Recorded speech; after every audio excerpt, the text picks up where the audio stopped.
তো হাজিরিন, রাসূল সাল্লাল্লাহু আলাইহি ওয়াসাল্লাম এই আশুরা রোজার বিষয়ে অনেক তাগিদ করেছেন।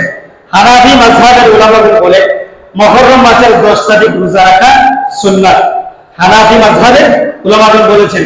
আবার কেউ কেউ বলেছেন একটা রোজা রাখা মাকরুহ। একটা রোজা রাখা কি মাকরুহ, কারণ ইহুদি নাসারাদের সাথে সেটা মিলে যায়, এজন্য একটা রাখা যাবে না। রোজা রাখবেন কয়টা? জোরে বলে কয়টা? 2টা। 9 তারিখ 10 তারিখ, অথবা 9 তারিখ যদি আপনি রাখতে না পারেন 10 তারিখ 11 তারিখ, আশুরার দিন এবং পরের দিন, অথবা আশুরার দিন আশুরার আগের দিন। সুবহানাল্লাহ। প্রিয় হাজিরিন, আশুরার দিনে কিছু ইবাদত আছে, নফল ইবাদত, এগুলো ফরজ নয়। এগুলো ফরজ নয়। নফল ইবাদতের মাধ্যমে বান্দা যখন নফল নামাজ পড়ে, নফল ইবাদত করে, যখনই নফল ইবাদতের ভিতরে আল্লাহ রাব্বুল আলামিনকে ডাকে, আল্লাহ রাব্বুল আলামিন তাকে সাড়া দিয়ে দেয়।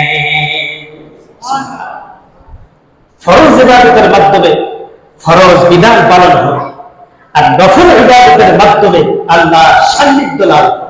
সুবহানাল্লাহ। জোরে বলে সুবহানাল্লাহ। এজন্য যারা এই পৃথিবীতে ওলিয়া হয়েছেন, সম্মানিত হয়েছেন, তারা নফল ইবাদত বেশি বেশি করে করছে। সুবহানাল্লাহ।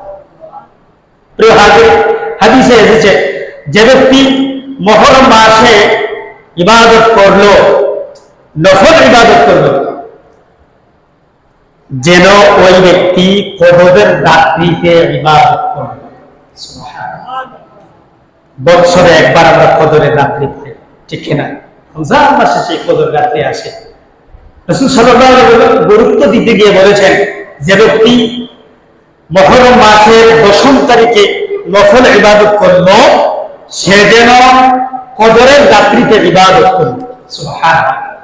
অন্য হাদিসে বলেছেন যে ব্যক্তি মুহররম মাসের 10 দিন রোজা রাখবে, যে ব্যক্তি মুহররম মাসে প্রথম থেকে 10 দিন রোজা রাখবে, রাসূলুল্লাহ সাল্লাল্লাহু আলাইহি ওয়াসাল্লাম বলেছেন ওই ব্যক্তি যেন 10,000 বছর দিনে ইবাদত করলো। সুবহানাল্লাহ। 10,000 বছর দিনের মধ্যে রোজা রাখলো। এটা বলে শেষ করেন না, রাসূলুল্লাহ বলেছেন যেন ওই ব্যক্তি 10,000 বছর রাত্রি জাগ্রত থেকে ইবাদত করলো। সুবহানাল্লাহ। এত মর্যাদা যে ব্যক্তি প্রথম থেকে 10 তারিখ পর্যন্ত রোজা রাখে। অন্য হাদিসের ভিতরে রাসূলুল্লাহ বলেছেন মুহররম মাসে আদম আলাইহিস সালাম এবং অন্যান্য নবীদের উপর এটা ফরজ ছিল। মুহররম মাসের রোজা আদম আলাইহিস সালাম সহ অন্যান্য নবীদের উপরে ফরজ ছিল। এদিনে আল্লাহ রাব্বুল আলামিন এই দিনের ভিতরে 2000 নবী জন্ম দিয়েছেন। সুবহানাল্লাহ। কয় হাজার? 2000 নবী এই পৃথিবীতে আগমন করেছিলেন মুহররম মাসের 10 তারিখ, এবং 2000 নবী দোয়া আল্লাহ রাব্বুল আলামিন মুহররম মাসের 10 তারিখ কবুল করেছিলেন। সুবহানাল্লাহ। সুবহানাল্লাহ। এজন্য রশিদুল মুমিনিন কিতাবের ভিতরে এসেছে যে ব্যক্তি মুহররম মাসের প্রথম তারিখে 2 রাকাত নামাজ পড়বে, সে সারা জীবন সৎ কাজের ভিতরে থাকবে এবং আল্লাহর পক্ষ থেকে তাকে ফেরেশতা দেওয়া হবে যেন সে আর খারাপ কাজ করতে না পারে। সুবহানাল্লাহ। জোরে বলি সুবহানাল্লাহ। প্রিয় হাজিরিন, এই সমস্ত নফল ইবাদতের মাধ্যমে যদি আল্লাহ পাক আমাদেরকে তার বেষ্টনীতে নিয়ে যান, ফেরেশতা নিযুক্ত করে দেন, তাহলে কি আমরা করতে রাজি আছি না? এই ইবাদতগুলো আমরা করতে রাজি আছি না? প্রিয় হাজিরিন, এই মুহররম মাসটা সাধারণ বিষয় নয়। আল্লাহ রাব্বুল আলামিন কোরআনুল কারীমের ভিতরে বলেছেন ইন্না ইদ্দাতাশ শুহুরি ইনদাল্লাহি ইসনা আশারা শাহরান ফি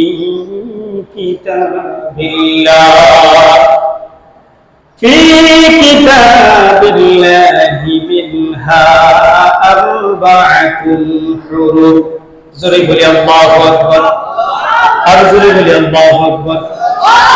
কোরআন কারীমের ভিতরে আল্লাহ রাব্বুল আলামিন বলে দিয়েছেন ইন্না ইদ্দাতাশ শুহুরি ইনদাল্লাহি ইসনা আশারা শাহরান, গণনার দিক থেকে মাস হলো 12টি। এই কথাগুলো আল্লাহ রাব্বুল আলামিন কোরআন কারীমের ভিতরে উল্লেখ করে দিয়েছেন। এর মধ্যে থেকে 4টি মাসকে আল্লাহ রাব্বুল আলামিন সম্মানিত করেছেন। 4টি মাসকে আল্লাহ রাব্বুল আলামিন, এই মাসগুলোকে আল্লাহ রাব্বুল আলামিন সম্মানিত করেছেন। জিলকদ মাস, জিলহজ মাস এবং রজব মাস, আরেকটা হলো মুহররম মাস। আর বাতুল হুরুম বলে এটাকে হারাম বলেছেন। এর মানে হলো এই মাসে অন্যায় করা যাবে না, অত্যাচার করা যাবে না, খারাপ কাজ করা যাবে না, ব্যভিচার করা যাবে না, জিনা করা যাবে না, হারামের দিকে ধাবিত হওয়া যাবে না। আল্লাহ রাব্বুল আলামিন ঘোষণা করে দিয়েছেন এটাই হলো প্রতিষ্ঠিত দিন। সুবহানাল্লাহ, জোরে বলি সুবহানাল্লাহ।